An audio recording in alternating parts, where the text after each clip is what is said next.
টেবিলের ওপর থরে থরে সাজানো বিভিন্ন ব্র্যান্ডের মোবাইল ফোন, রয়েছে আইফোনও। ঘুরে ঘুরে ফোনগুলো দেখছেন লোকজন। নিজের প্রিয় ফোনটি পেয়ে কেউ খুশিতে আত্মহারা, আবার কেউ না পেয়ে হতাশ হয়ে ফিরে যাচ্ছেন। তবে এটি কোনো শোরুমের দৃশ্য নয়, চট্টগ্রাম গোয়েন্দা পুলিশ কার্যালয়ের সম্মেলন কক্ষ।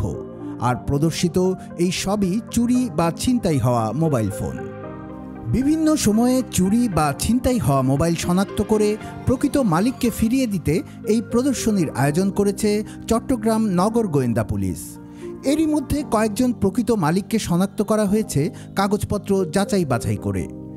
22 সেপ্টেম্বর সোমবার থেকে শুরু হওয়া এই প্রদর্শনী চলবে মঙ্গলবার পর্যন্ত। কুমিল্লার কাগজ নিউজ ডেস্ক।